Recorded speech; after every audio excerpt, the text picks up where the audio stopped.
Hello everyone, and today I'll be showing you endgame number 2, which is the king and pawn versus the opponent's king. So let's get started. Over here we want to protect this pawn over here because it's currently unprotected, and this king and the opponent's king would like to take a pawn, so it would be a draw because we're in a winning position right here. And this is how you can win. First, you play your king to f3, so you're protecting this pawn, and your pawn can move 2 steps forward right here if you want it to. Over here, the best move for black is to move his king to e5, because if he moves something like d4, we can just keep moving our king forward with our pawn, and we'll eventually get a queen over here and you can checkmate. So that's basically the idea. So his best move is e5. Then we move king to g4. Over here again, the best if you move something like e4, it will be an easy win, because after g5, if he can't move anywhere else, he can't move to f4 or to f3, because f3 is being protected by our pawn over here and f4 by our king. So his only move, if he moves to e4, is e3.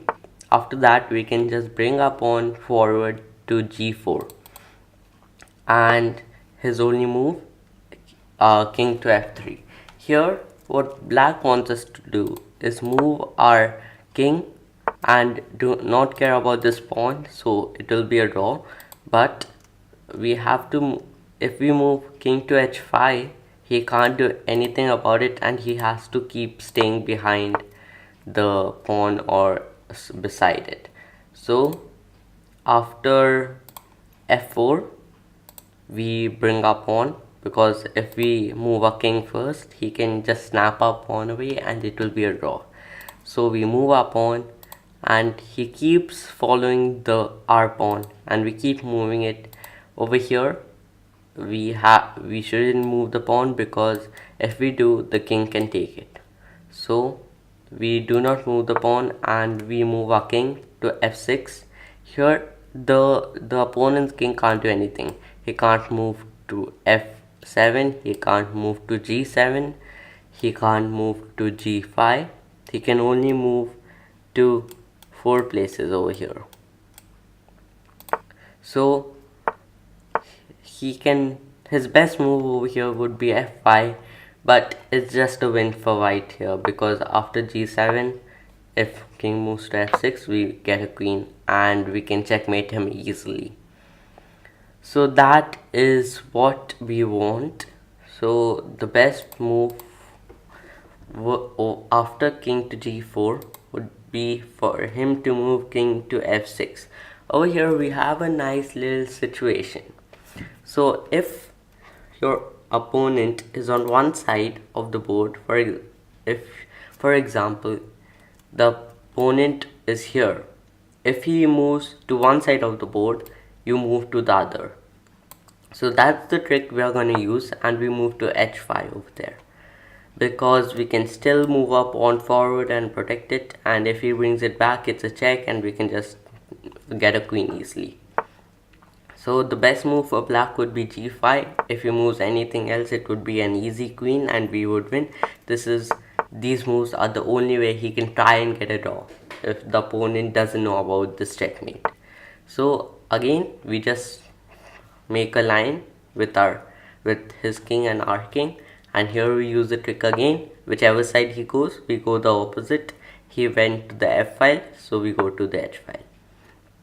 And from here, his best move is to go back, because again is the only chance of him getting a stalemate in a losing position. Over here we just want to promote our pawn, so we move to g4. He would try to move to king to h8. We promote our pawn, and then he will move to g8. So over here we want to align a king again, and we can do the same trick and get a queen and checkmate him easily. So after g6, they're aligned again, and he moves to h8. we move the opposite direction as the trick I told you earlier. His only move is to bring his king to h7 because all the other paths are blocked by our king. So his only move is to bring his king to h7. We promote our pawn, also giving a check over here. He has to bring, if he brings his king back to h8, we can give a check over here, and then he would have to bring it to h7. We get a queen. He would have to move it to h6 and it would be a checkmate over there.